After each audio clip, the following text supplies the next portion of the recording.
जहां बनते हैं देश के गौरव, इंडिया का एकमात्र ऐसा कोचिंग इंस्टीट्यूट जहां कैडेट्स को ट्रेन किया जाता है आने वाले डिफेंस एग्जाम के अनुसार। अगर आपका भी सपना है भारतीय सेना में शामिल होकर देश की सेवा करने का, तो आज ही ज्वाइन करें त्रिशूल डिफेंस एकेडमी। जय हिंद डिफेंस एस्पिरेंट्स, आपका बहुत बहुत स्वागत है त्रिशूल डिफेंस एकेडमी के यूट्यूब चैनल पर। आई होप आप सभी टाइमली रिवीजन कर रहे होंगे और इन वीडियोस को रेगुलरली फॉलो कर रहे होंगे ताकि एफकैट 1 2022 एग्जामिनेशन में 200 प्लस का स्कोर इजीली अटेन किया जा सके। सो yesterday we learned about the rivers and the dams and I asked 3 questions. So the first question was, with the Kane and Betwa river interlinking, which tiger reserve is in environmental threat? So the Panna Tiger Reserve, it is a concern that is raised by the environmentalist that it is in threat. And Panna Tiger Reserve is an important tiger reserve which is located in Madhya Pradesh and near the banks of the river Kane. And recently, fishing cat, it is a type of medium size. Look at the picture. It is a type of medium size cat which was spotted in 2019 in Panna Tiger Reserve. Now, the next question was that who was known as Forest Man of India? So, Jadhav Payang, was a resident of Assam. He is known as reforestation hero. Why? Because he is also known as Forest Man of India, and he planted one tree every day in Majuli Reserve from the age of 16 when he found a group of dead snakes lying because of the drought conditions. So he was very touched by the incident और उन्होंने 16 years की age जो 1979 से रोज एक पेड़ लगाना शुरू किया and by the time he was of age 40 उन्होंने 1390 acres of forest खुद से प्लांट कर दिया था। इसीलिए इनको इंडियन गवर्नमेंट ने पद्मश्री से भी ऑनर किया गया और इनको रिफॉरेस्टेशन हीरो कहा जाता है। And he is a very inspiring personality, very down to earth person, and he showed that even a one person can bring change. So इन्होंने मजुली जो रिजर्व था, जो Majuli islands is the riverine island in the river Brahmaputra in Assam. So Majuli जो reserve था वहां पे इन्होंने पेड़ लगाए थे and he actually planted a forest जिसको कहा जाता है it's 27 times the area of central park. Central park is an famous park in न्यूयॉर्क, United States of America. Now the next question was which species they had to be relocated from Panchmuli Lake. So this year in CDS there was a question in CDS 2 2021 examination that where is Panchmuli Lake situated. So it is situated near in Kevadia near the Statue of Unity in Sardar Sarovar Dam. And crocodiles, 194 crocodiles, they had to be relocated because they were posing threat to the visitors to the Statue of Unity. Now, Statue of Unity is India's highest statue. It is the statue of Sardar Vallabhbhai Patel and it is in 182 meter in height. So guys, now this was all about yesterday's session and today we will learn more about the Indian freedom struggle. Now, if we talk about modern history, it is mostly about the Indian freedom struggle.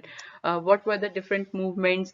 Who were the different leaders? And what were the different strategies that were adopted to attain freedom from the British rule? But before we go into Indian freedom struggle, we need to learn more about that how did British rule came into India. So the first European travelers, they came into India in 1498. They were Portuguese. So there might be a question, who were the first ones? They were Portuguese who came to India in 1498 in Calicut, Kerala. So after that, many other European travelers, they started coming, and then French came, then also British came during the time of Jahangir.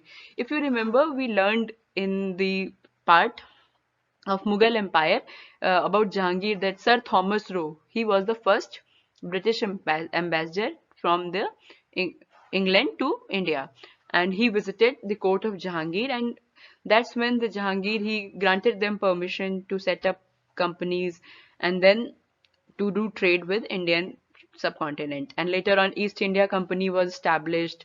Then later on they started taking up control, and gradually gradually by the time it was 1800 or 19th century, they were ruling us. So the British, they had, because of their trading techniques, they started invading territories.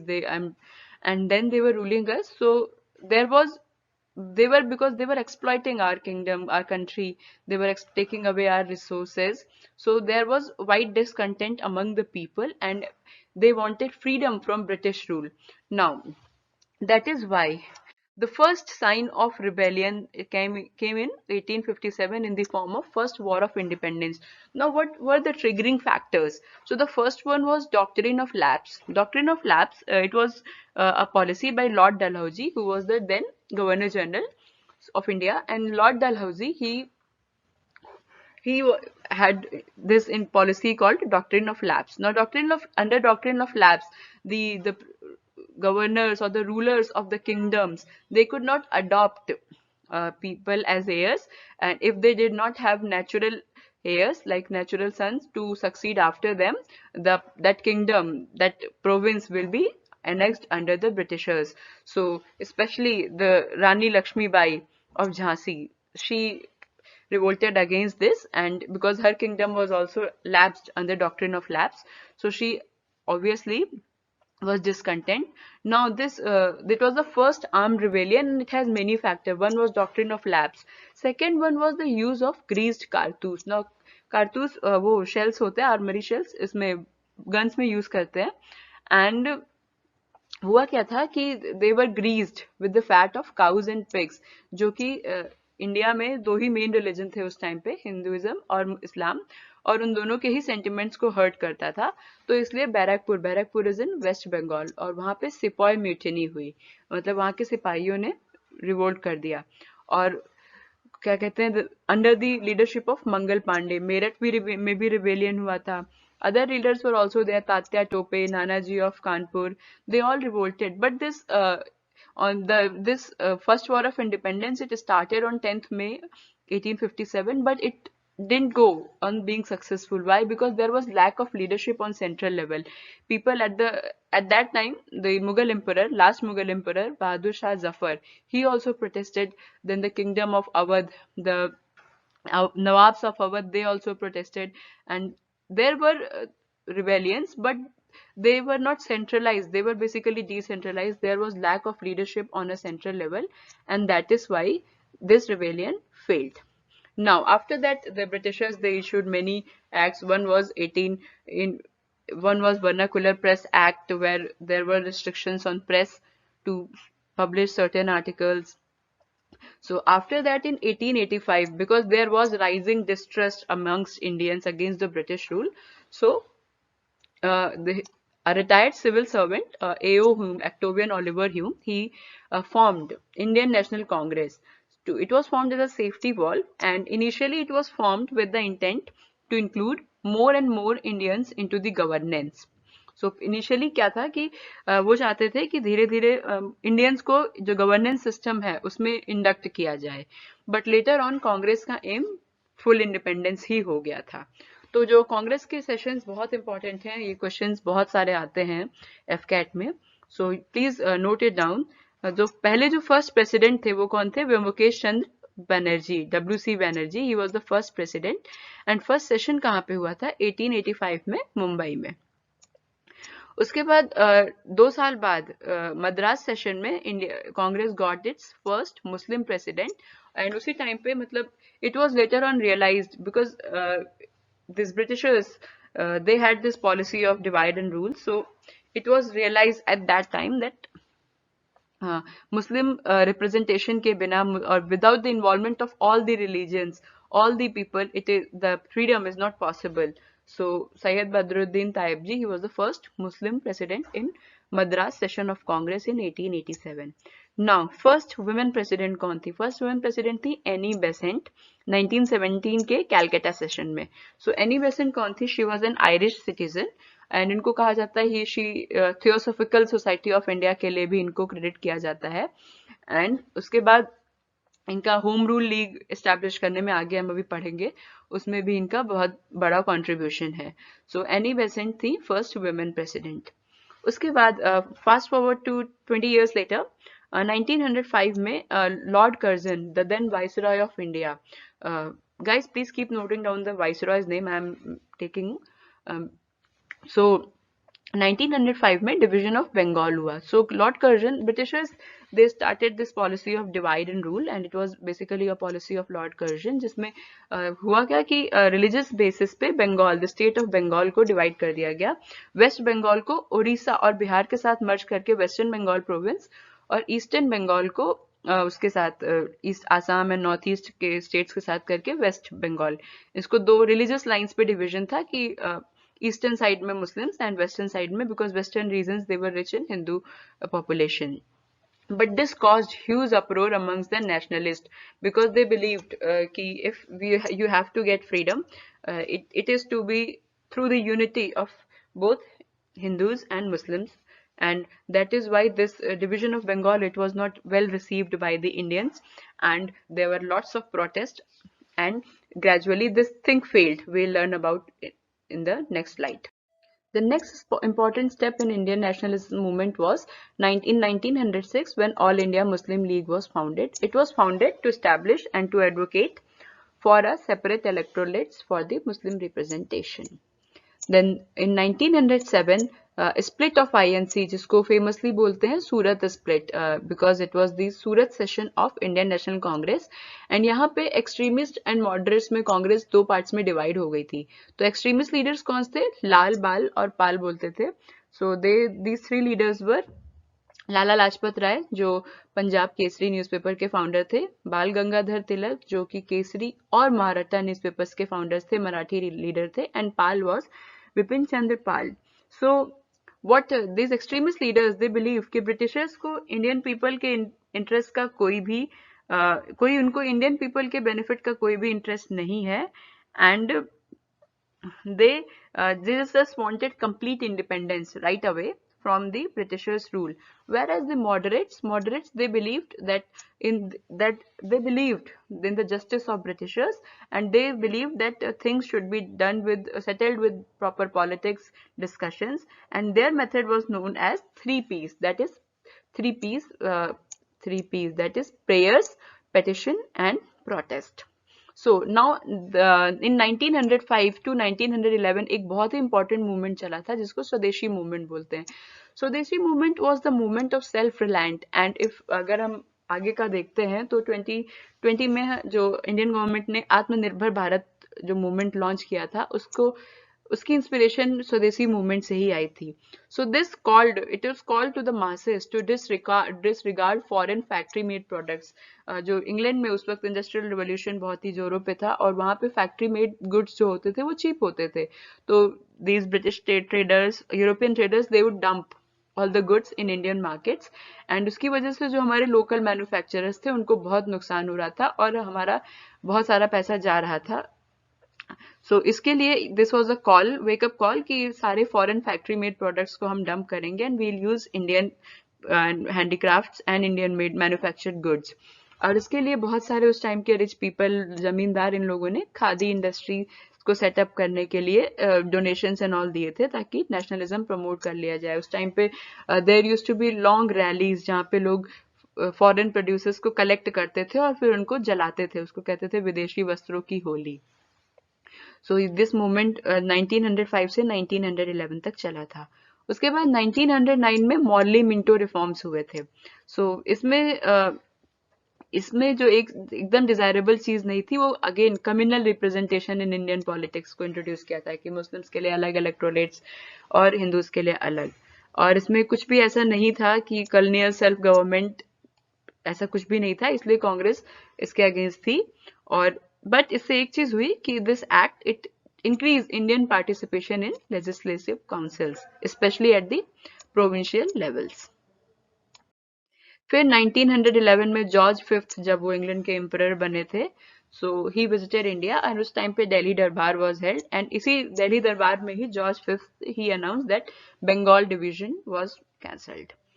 And then 1915 में वो landmark moment था. Mahatma Gandhi, after spending 20 years in South Africa, he arrived in India, and then 1916 में उनका first appearance था politics में। This year ये question था, there was a question in CDS 221 कि what was like chronological order of Mahatma Gandhi. So first appearance उनकी हुई थी BHU के इनॉग्रेशन में, जहाँ पे उन्होंने स्पीच दिया था that how the poors and the rich of the India they are two very different countries. And उसके बाद 1916 में ही Gandhi and Nehru they first, Nehru he was the later on the first prime minister of India, Jawaharlal Nehru, he met for the first time in Lucknow Congress session in 1960। और उसके president कौन से Lucknow session के? AC Majumdar, Ambika Charan Majumdar. और इसी टाइम पे लखनऊ पैक्ट भी साइन हुआ था, जिसमें इंडियन नेशनल कांग्रेस और ऑल इंडिया मुस्लिम लीग, इन्होंने साथ साथ काम करने के लिए, साथ साथ प्रोटेस्ट करने के लिए एक पैक्ट साइन किया था। फिर 1917 में I forgot to underline this, 1917 में सब हुआ था चंपारण सत्याग्रह। सो चंपारण सत्याग्रह क्यों हुआ था? This was the first civil disobedience movement, और ये हुआ इसलिए था, ब्रिटिश गवर्नमेंट उस वक्त जो चंपारण रीजन था बिहार और उधर और भी यूपी और बिहार के फार्मर्स को वो मजबूर करती थी कि वो इंडिगो उगाएं, और इस वजह से उनको बहुत सारे, और मतलब 3 कठिया सिस्टम था, तो उनको किसानों को काफी लोन देना पड़ता था, और वो बहुत ही एक्सप्लॉयटेटिव था। तो फिर there was a peasant Rajkumar Shukla, जिन्होंने परसुएट किया था गांधी को। Then Mahatma Gandhi he went and he understood the needs of the farmers, and then he started the protest, and later on the British government it was forced to take back this 3 Kathia system. Then 1918 में खेड़ा सत्याग्रह हुआ था, ये सरदार वल्लभ भाई पटेल ने lead किया था इसको। There was this question in AFCAT once that Kheda Satyagraha किसने head किया था? So it was led by Sardar Vallabh Bhai Patel under Gandhi's guidance. So he led the farmers in protest against the collection. उस वक्त बहुत फेमाइन आया हुआ था गुजरात में, और मतलब रूल के अकॉर्डिंग रेमिशन मिलना चाहिए था फार्मर्स को टैक्स पे, बट उन्हें नहीं मिला था। देन 1919 में the black mark on the British rule, Rowlatt act and Jallianwala Bagh मैसेक्रे। Rowlatt act पास हुआ था, जिसमें इन पॉलिटिशियंस को, नेशनलिस्ट लीडर्स को, इनको इनडेफिनिट टाइम तक डिटेंशन एंड रिटेन करा जा सकता था, कस्टडी में लिया जा सकता था। सो इसको अगेंस्ट प्रोटेस्ट करने के लिए एक बहुत ही पीसफुल मीटिंग हुई थी 1919 में, on 13 April 1999। It was the day of Lohri in Jallianwala Bagh, Amritsar. So वहां पे एक बहुत ही पीसफुल प्रोटेस्ट हुआ था, बट उस टाइम पे जनरल माइकल ओ डायर के ऑर्डर्स पे जनरल रेजिनाल्ड डायर ने क्राउड पे ओपन फायर शूट कर दिया था। Now this park was bounded from 3 sides, so people could not escape, and बहुत ही मास लेवल पे वहां पे शूट आउट हुआ था, एंड बहुत सारे लोगों की डेथ हुई थी। रिसेंटली एक मूवी आई थी सरदार उधम सिंह, आई होप आप सबने देखी होगी। सो उसमें इस कांड को बहुत ही ज्यादा डिटेल में दिखाया गया। It's a masterpiece movie, I would suggest you guys to watch that. So next up we have in 1919 the Government of India Act 1919. It was introduced after the World War I. So इसमें important चीज क्या थी? मॉन्टेक क्लेम्सफोर्ड reforms. क्लेम्सफोर्ड उस वक्त के viceroy थे। सो इसमें एक कैरेक्टरिस्टिक फीचर जो था वो था कि dyarchy was introduce, that is executive और मिनिस्टर्स दोनों ही गवर्न करेंगे गवर्नमेंट को।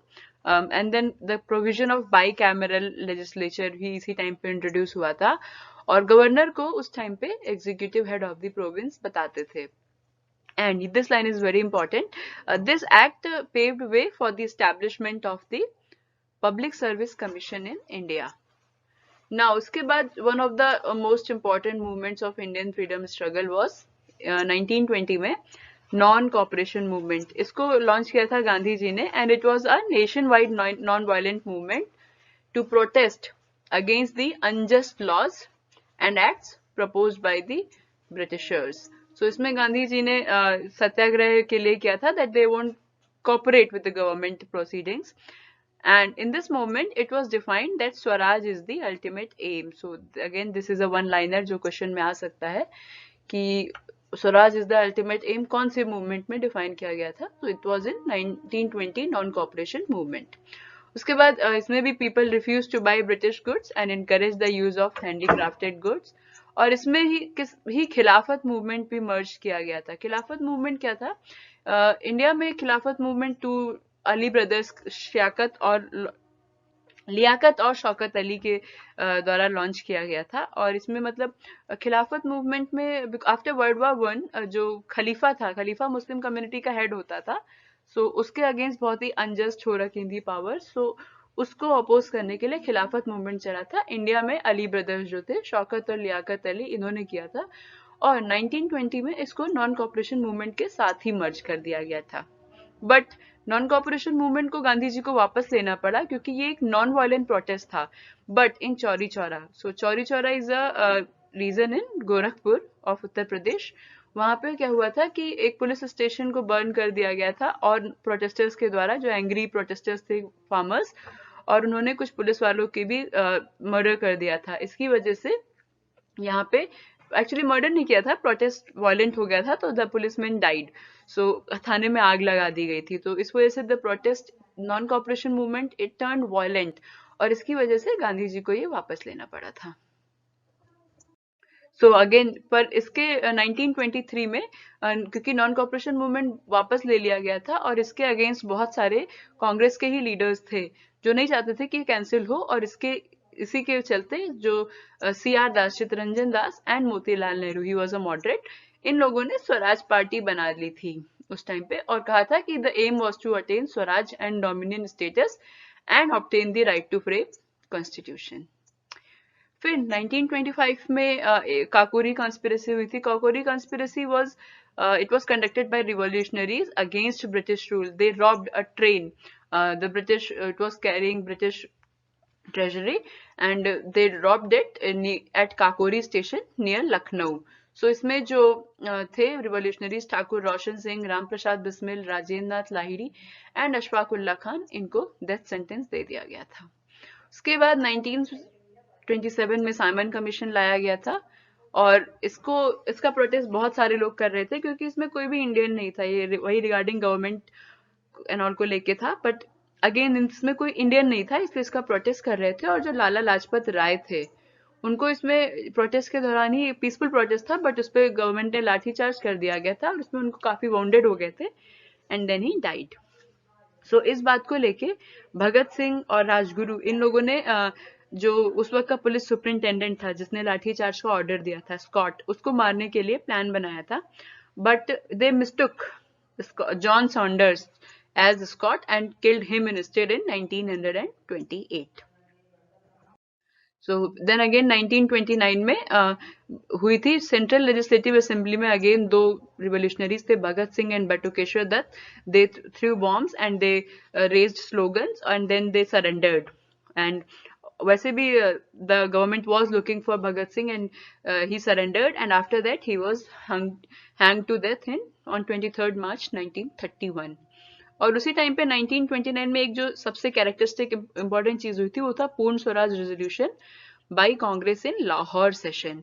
तो इसमें ये हुआ था कि आज से अपकमिंग 26 जनवरी से we will be celebrating, observing 26 जनवरी एज इंडिपेंडेंस डे। एंड इसी को लेके इट इज सेड दैट जो रिपब्लिक डे हमारा मनाया जाता है वो 26 जनवरी को इसीलिए मनाया जाता है क्योंकि इंडिपेंडेंस डे तो हमारा 15 अगस्त को हो गया था, बट आफ्टर इसीलिए जो कॉन्स्टिट्यूशन इफेक्ट में लाया गया वो डेट 26 जनवरी चूज की गई थी because of this thing. Then 1930 में एक और इम्पॉर्टेंट मूवमेंट हुआ था, सिविल डिसोबीडियंस मूवमेंट। इसमें it began with Dandi march. Dandi is a coastal town in Gujarat, और गांधी जी ने साबरमती आश्रम अहमदाबाद से दांडी तक का 12 दिन की फुट पे यात्रा करी थी, और उसके बाद उन्होंने वहां पे जाके नमक बना के सॉल्ट लॉ तोड़ा था। इट वाज द लॉ कि सिर्फ ब्रिटिश गवर्नमेंट को ही राइट था सॉल्ट बनाने का, पर Gandhi ji he broke the salt law, and that is why salt Satyagraha by Mahatma Gandhi was started. Then again अभी 1930 और 31 में राउंड टेबल कॉन्फ्रेंसेस हुई। सो पहली राउंड टेबल कॉन्फ्रेंस में Indian National Congress had decided not to participate. Why? Because many of the INC leaders जो थे, they were imprisoned due to their involvement in civil disobedience movement. And उस time पे ही Tej Bahadur Sapru he participated, and he moved the idea of all India federation. And first round table conference की characteristic बात थी कि it was the first time that the Indians and the British they were meeting as equals. और इसमें the conference it was based कि on recommendations of Mohammad Ali Jinnah to Lord Irwin, जो उस वक्त के वाइसरॉय थे. So this was the conference as it was based on the recommendation of Muhammad Ali Jinnah. So this was supported by Muslim League and the princely states. They also supported this on condition कि जो country की internal sovereignty है और उनका princely states की जो sovereignty है वो maintain रहेगी.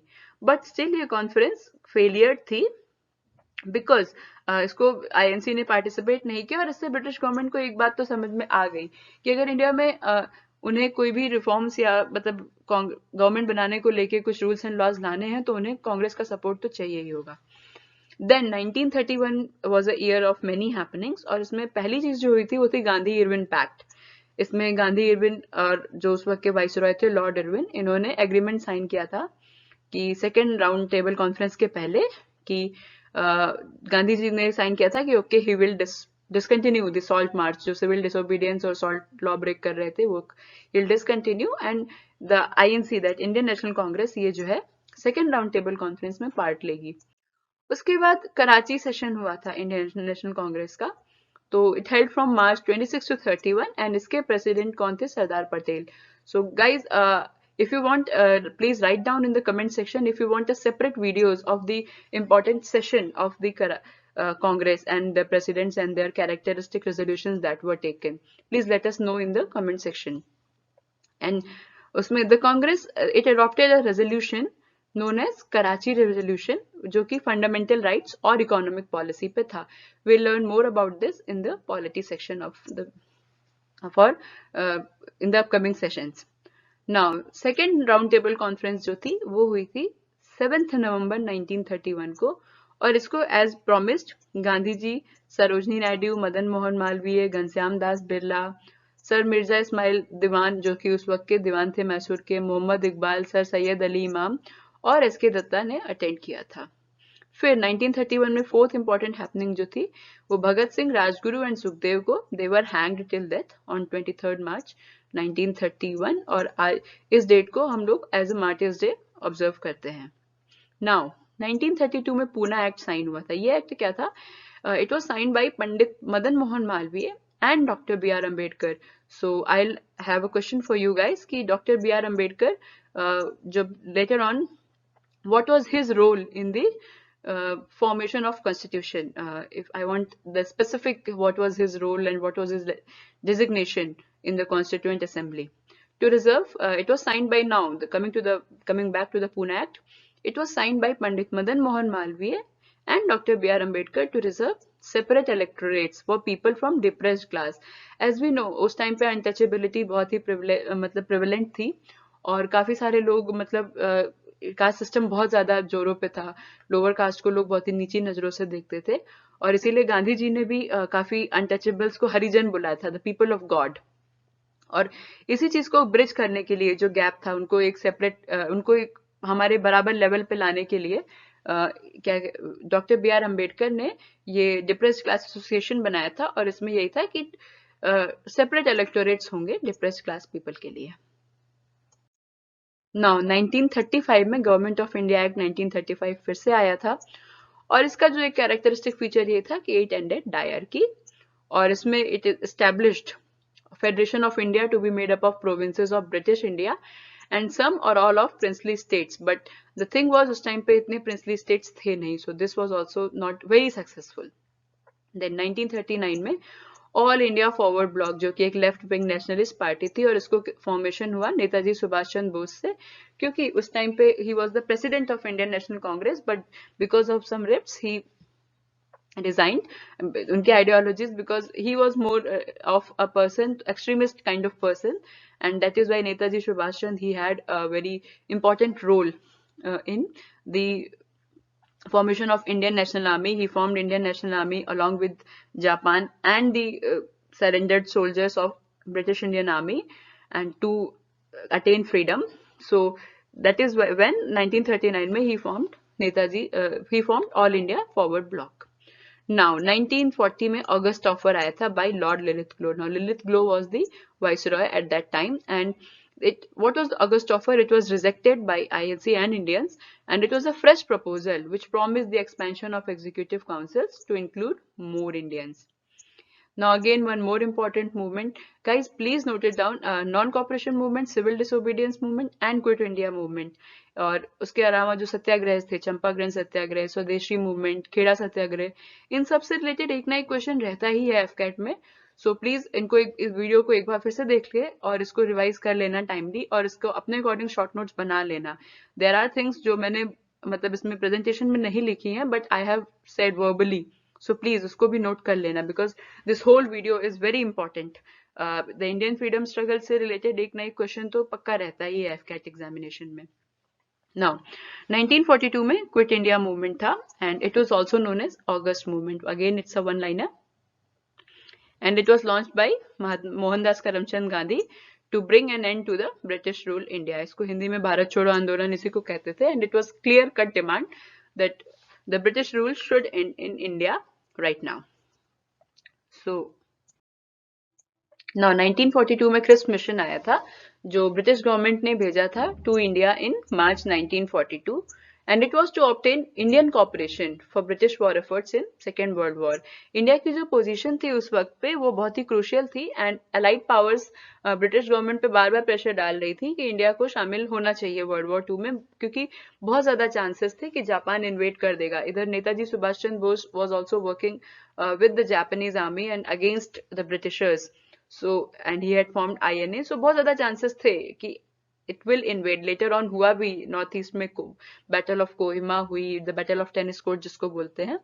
सो इसीलिए 1942 में क्रिस्प मिशन आया था इंडिया में to obtain Indian corporation. And who headed this mission? It was headed by sir Richard Stafford Cripps. Now in 1946 फिर कैबिनेट मिशन आया था. एफकैट में सीडीएस में क्वेश्चन आया भी था इसमें, Cripps mission, cabinet mission, quit India movement और अगस्त ऑफर, इनको क्रोनोलॉजिकली ऑर्डर करने को लेके. सो टाइमलाइन बहुत ही ज्यादा इंपॉर्टेंट है. इस वीडियो को आई अगेन सजेस्ट कि एक बार फिर से देख लीजिएगा, और ये टाइमलाइन का क्रिस्प आइडिया होना चाहिए क्योंकि इससे रिलेटेड क्वेश्चंस आ ही जाते हैं, एफकैट हो या सीडीएस हो, दोनों ही एग्जामिनेशंस में. सो 1946 में कैबिनेट मिशन आया था, और it was to discuss transfer of power to the Indian leadership. And is constituent assembly form हुई उसके बाद, which was headed by Dr. Rajendra Prasad. Now question to you guys is कि who was the first president of the constituent assembly? It is very prevalent that Dr. Rajendra Prasad was, but he was not. He was the second. सबसे पहले कौन बना था to frame Indian constitution with 390 members? We will learn more about Indian constitution in the polity section. अभी के लिए please find out this answer and write the answer in comments, and we'll reveal the answer in the next video. Now उसके बाद 1947 में Lord Mountbatten जो उस वक्त के वाइस थे, ही इंडियन इंडिपेंडेंस एक्ट 1947 आया था, एंड उसके it was passed on 3 June 1947. And इसमें फिर जो एक हुआ था, it partition British India into 2 new independent dominions of India and Pakistan. ये रिलीजियस बेसिस पे था, और इसमें मतलब 2 पाकिस्तान बन गए थे उस टाइम पे. एक वेस्ट पाकिस्तान था, और जो अभी का बांग्लादेश है वो उस वक्त ईस्ट पाकिस्तान था. जो बंगाल डिवीजन के टाइम जो ईस्ट बंगाल होना था वो बाद में ईस्ट पाकिस्तान बन गया था. And then later on in 1971 war with Indian efforts उसको फ्रीडम दी गई थी, and that country is now Bangladesh. So India, with all these efforts and struggles of our prominent freedom fighters, leaders, and of all the people involved, for the continuous 90 years तक चले freedom struggle के बाद, India finally got independence on 15th August 1947. So that will be it, guys. So the question of the day, I have put 2 questions for you guys. One is that what was the role of B.R. Ambedkar in the Constituent Assembly, and the second, who was the first president of Constituent Assembly? Apart from that, I would also like to ask you guys one more question, that who designed the Indian national flag? So till then, guys, keep the answers, find out the answers of these questions, write down in comment, and we'll reveal in the next session. Till then, guys, keep making short notes, keep revising, and also don't forget to like, share, and subscribe the video, and also subscribe the YouTube channel of the Trishul Defense Academy for more defense related content. Till then, guys, keep working hard, keep your spirits high, and someday you all will be in the blue uniforms. तब तक के लिए जय हिंद.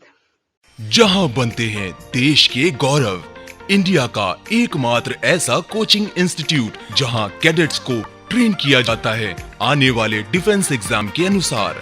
अगर आपका भी सपना है भारतीय सेना में शामिल होकर देश की सेवा करने का, तो आज ही ज्वाइन करें त्रिशूल डिफेंस एकेडमी।